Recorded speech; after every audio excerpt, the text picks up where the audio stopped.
नमस्कार दोस्तों, लेकर आ चुका हूं आपके लिए एक और लेटेस्ट गवर्नमेंट जॉब अपडेट जो कि डायरेक्टली निकल के आ रहा है बीएसएफ कांस्टेबल ट्रेड्समैन रिक्रूटमेंट 2025 की तरफ से। Guys, BSF border security force जो कि हमारी एक सेंट्रल आर्म पुलिस फोर्सेज है, मतलब पैरामिलिट्री फोर्स है, जिसके अंदर कांस्टेबल ट्रेडमैन की पोस्ट के ऊपर वैकेंसीज आ चुकी है। ये ग्रुप सी की पोस्ट है, ऑल इंडिया की वैकेंसी है। खास बात यह है मेल और फीमेल दोनों ही कैटेगरी कैंडिडेट्स के लिए ये सारी पोस्ट निकली हुई है। और इस बार वैकेंसी 500, 1000, 2000 नहीं निकली, बल्कि 3588 टोटल नंबर ऑफ वैकेंसीज निकल के आई है मेल और फीमेल को मिलाकर। तो आगे इस वीडियो में इस भर्ती के रिगार्डिंग आपको संपूर्ण जानकारी देने वाला हूं। इसका पूरा selection procedure step by step आपको समझाऊंगा। एज मिट क्वालिफिकेशन के बारे में बात करेंगे, साथ ही गाइस एग्जाम पैटर्न सिलेबस को डिस्कस करेंगे। सिलेक्शन होने के बाद किस पोस्ट के ऊपर इनिशियल इन हैंड सैलरी कितनी रहेगी, exam centre, job profile, job location के बारे में बात करेंगे। अगर आप इस वैकेंसी को लेकर थोड़े से भी इंटरेस्टेड हैं, वीडियो को पूरे ध्यान से आखिर तक जरूर देखिएगा। तो चलिए गाइस फटाफट वीडियो शुरू करते हैं। बट उससे पहले आप सभी को पता होगा संपूर्ण भारत के इतिहास के multi colour handwritten notes आपको प्रोवाइड करा रखे हैं। हर एक कॉम्पिटिटिव एग्जाम के लिए बहुत ज्यादा महत्वपूर्ण है। इन हैंड रिटन नोट्स का पीडीएफ फॉर्म में अपने मोबाइल फोन के अंदर डाउनलोड करके अभी तैयारी करना शुरू कर सकते हैं। लिंक डिस्क्रिप्शन बॉक्स में। हर एक कॉम्पिटिटिव एग्जाम के लिए बहुत ज्यादा महत्वपूर्ण है। आज के बाद कभी भी हिस्ट्री आपको अलग से पढ़ने की जरूरत नहीं पड़ेगी अगर आप इन नोट्स को अच्छे से कवर कर लेते हो। चलिए गाइस, सबसे पहले बात कर लेते हैं पोस्ट और वैकेंसीज के बारे में। टोटल नंबर ऑफ वैकेंसीज सभी कांस्टेबल ट्रेड्समैन की पोस्ट को मिलाकर 3588 यहां पर निकली है। एक बार बात कर लेते हैं इंपॉर्टेंट डेट्स के बारे में, उसके बाद पोस्ट वाइज वैकेंसीज को डिस्कस करेंगे कि भाई कौन कौन सी पोस्ट है कांस्टेबल ट्रेड्समैन की। ऑनलाइन फॉर्म जो स्टार्ट होंगे वो 26 जुलाई 2025 से होंगे। अभी इसका शॉर्ट ऑफिशियल नोटिफिकेशन ही जारी हुआ है। फॉर्म की जो लास्ट डेट रखी गई है वो 25 अगस्त 2025 रखी गई है। क्लियर है गाइस? तो चलिए अब बात कर लेते हैं टोटल कितनी वैकेंसीज है और कौन कौन सी पोस्ट है। ठीक है, मेल कैंडिडेट के लिए टोटल 3406 वैकेंसीज यहां पर है। पोस्ट आपके सामने है। कांस्टेबल कोबलर की पोस्ट है, टोटल वैकेंसीज 65 है। कांस्टेबल टेलर की पोस्ट है, टोटल वैकेंसीज 18 है। कांस्टेबल कारपेंटर है, टोटल 38 वैकेंसीज है। Plumber, painter, electrician, pump operator, upholsterer, water carrier, साथ ही वॉशरमैन, बार्बर, स्वीपर, वेटर। ठीक है, ये कुछ आप पोस्ट देख सकते हैं। साथ ही फीमेल कैंडिडेट के लिए टोटल 182 पोस्ट है। इन पोस्ट के ऊपर फीमेल कैंडिडेट की यहां पर वैकेंसीज है। वैकेंसीज का पूरा ब्यौरा आप यहां पर देख सकते हैं। क्लियर है गाइस?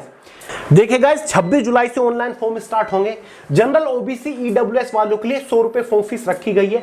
एसटी, एससी, फीमेल्स के लिए यहाँ पर कोई भी फॉर्म फीस नहीं है। इन तीनों कैटेगरी के लिए फॉर्म बिल्कुल फ्री है। एज लिमिट के बारे में बात करें, 18 साल मिनिमम एज लिमिट है, मैक्सिमम 25 साल एज लिमिट रखी गई है। जो आपकी एज कैलकुलेट होगी वो एज ऑन 25 अगस्त 2025 तक रहने वाली है। ओबीसी, एसटी, एससी वालों को एज में रिलैक्सेशन मिल जाएगा। ओबीसी वालों को एज में 3 साल का रिलैक्सेशन देखने को मिलेगा। एससी और एसटी वालों को एज में 5 साल का रिलैक्सेशन देखने को मिल जाएगा। ठीक है, बात कर लेते हैं क्वालिफिकेशन के बारे में। देखिए, बहुत सारी पोस्ट ऐसी हैं जिनके लिए केवल 10वीं पास मांगा गया है। कौन कौन सी पोस्ट है आगे आपको बताऊंगा।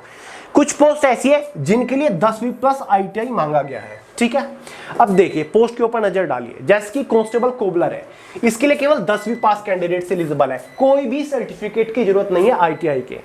टेलर की पोस्ट के लिए भी 10वीं पास कैंडिडेट्स एलिजिबल है। क्लियर है? पेंटर की पोस्ट के लिए भी 10वीं पास कैंडिडेट्स एलिजिबल है। साथ ही वाटर कैरियर की पोस्ट के लिए भी 10वीं पास कैंडिडेट्स एलिजिबल है। वॉशरमैन की पोस्ट के लिए भी केवल 10वीं पास कैंडिडेट्स एलिजिबल है। बार्बर की पोस्ट के लिए भी 10वीं पास एलिजिबल है। स्वीपर की पोस्ट के लिए भी 10वीं पास कैंडिडेट्स एलिजिबल है। वेटर की पोस्ट के लिए भी 10वीं पास कैंडिडेट्स एलिजिबल है। ठीक है, तो मैक्सिमम पोस्ट ऐसी है जिनके लिए केवल 10वीं पास कैंडिडेट्स एलिजिबल है। कोई आईटीआई का सर्टिफिकेट या फिर ट्रेड सर्टिफिकेट, एक्सपीरियंस सर्टिफिकेट नहीं चाहिए होगा। कुछ ही पोस्ट ऐसी हैं जिनके लिए आपका आईटीआई सर्टिफिकेट मांगा गया है। समझ गए गाइस? 3588 टोटल वैकेंसीज है। सिलेक्शन प्रोसीजर के बारे में बात कर लेते हैं कि भाई ऑनलाइन फॉर्म अप्लाई करने के बाद फाइनल सिलेक्शन लेने तक किस किस स्टेज से होकर गुजरना पड़ेगा। इसका complete selection procedure 4 major stage के ऊपर टिका होता है। स्टेज फर्स्ट आपका एग्जाम कंडक्ट कराया जाएगा। स्टेज सेकंड आपका फिजिकल टेस्ट कंडक्ट कराया जाएगा। स्टेज थर्ड ट्रेड टेस्ट होता है। स्टेज 4 आपका एक मेडिकल टेस्ट होता है।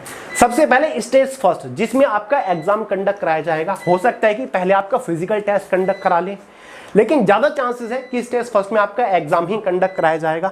तो इसके एग्जाम में ये 4-5 सेक्शंस रहने वाले हैं। पहला section general awareness, 25 question 25 number के अंदर। दूसरा सेक्शन हिंदी या फिर इंग्लिश, या तो आप हिंदी के 25 क्वेश्चन सोल्व कर लो या फिर इंग्लिश के 25 क्वेश्चन सोल्व कर लो, आपकी चॉइस के ऊपर डिपेंड करता है। ये दोनों सब्जेक्ट ऑप्शन में होता है। तीसरा सब्जेक्ट आपका न्यूमेरिकल एप्टीट्यूड 25 क्वेश्चन 25 नंबर के अंदर। चौथा सब्जेक्ट जो आपका रहेगा रीजनिंग का रहेगा 25 क्वेश्चन 25 नंबर के अंदर। इसी के बेसिस पर एग्जाम में 100 क्वेश्चन 100 नंबर का पेपर होता है। 2 आवर 120 मिनट क्वेश्चन पेपर की टाइम ड्यूरेशन। और खास बात यह है कि इस एग्जाम में कोई भी नेगेटिव मार्किंग नहीं होती, ठीक है, नेगेटिव मार्किंग फ्री एग्जाम होता है। क्लियर है दोस्तों। और हाँ दोस्तों, यहीं पर बात कर लेते हैं एग्जाम सिलेबस के बारे में। तो गाइस, इसके एग्जाम का full detail syllabus subject wise topic wise PDF form में मैंने आपको प्रोवाइड करा दिया way to success Telegram channel के अंदर, जिसका लिंक वीडियो के नीचे डिस्क्रिप्शन बॉक्स में। वहां से पूरे सिलेबस को पीडीएफ फॉर्मेट में अपने मोबाइल फोन के अंदर डाउनलोड करके अच्छे से देख सकते हैं, समझ सकते हैं कि भाई किस सब्जेक्ट के अंदर से कौन से टॉपिक के ऊपर मोस्टली फोकस करना है। तो टेलीग्राम चैनल का लिंक कहां पर है, वीडियो के नीचे डिस्क्रिप्शन बॉक्स में।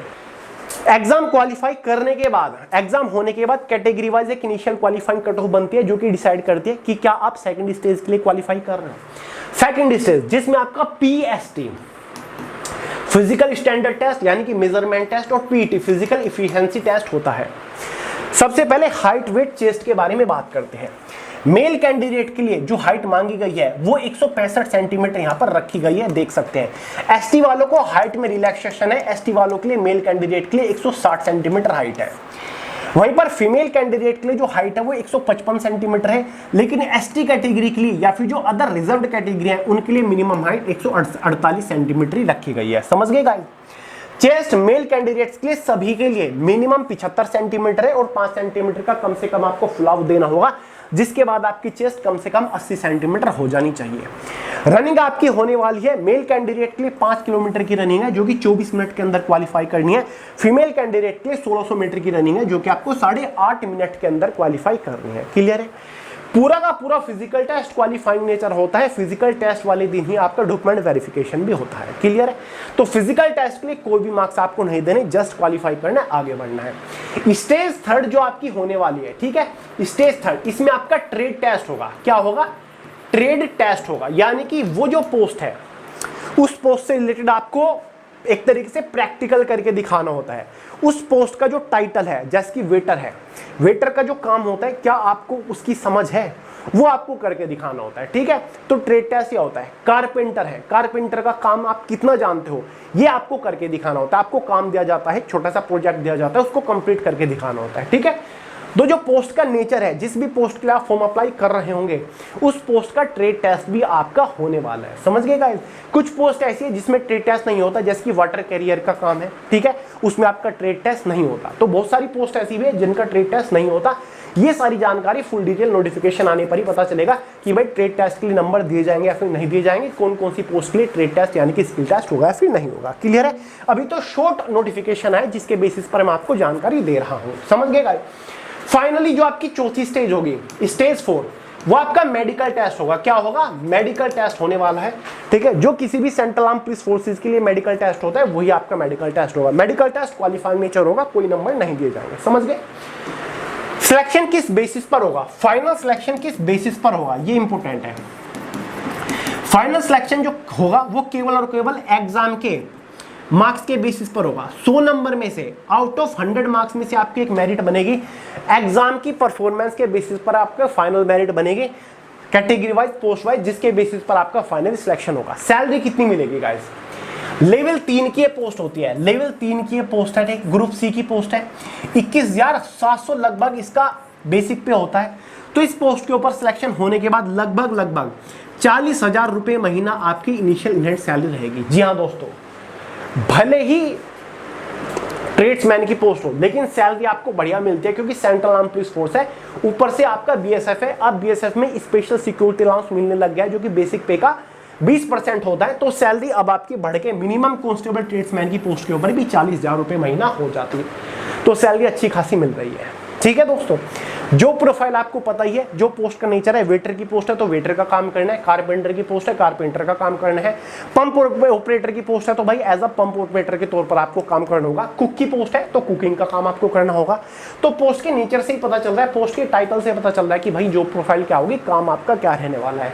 हाँ, प्रॉपर इसमें यूनिफॉर्म मिलती है, वर्दी वाली जॉब है, क्योंकि इसके बाद भी जब आप प्रमोट होते हो ना कुछ सालों बाद, तो आप कांस्टेबल ठीक है। कांस्टेबल कॉम्बैट कांस्टेबल की पोस्ट के ऊपर आपका होता है प्रमोशन, और जो आपकी ट्रेनिंग होती है ना बिल्कुल वही कांस्टेबल वाली आपकी ट्रेनिंग होती है, ठीक है। तो ये पूरी पोस्ट निकली है, इसका सारा क्राइटेरिया मैंने बता दिया, एग्जाम सेंटर वगैरह ऑल ओवर इंडिया के अंदर आपकी रहेगी, जॉब लोकेशन भी आपकी ऑल ओवर इंडिया के अंदर रहेंगी। तो गाइज इसका शॉर्ट नोटिस फिलहाल आ चुका है, डिटेल्ड ऑफिशियल नोटिफिकेशन, और जिसके ऑनलाइन फॉर्म स्टार्ट होंगे 26 जुलाई से होंगे। जैसे डिटेल नोटिफिकेशन आता है और ज्यादा जानकारी हमारे पास आती है तो फुल डिटेल वीडियो आपको एक बार और प्रोवाइड करा दूंगा, ठीक है गाइज। तो चलिए इस वीडियो में इतना ही था। वीडियो पसंद आए तो लाइक करिएगा, दोस्तों के साथ शेयर करिएगा, चैनल को सब्सक्राइब करना मत भूलिएगा। मिलते हैं अगली वीडियो में बहुत ही जल्द, तब तक के लिए जय हिंद।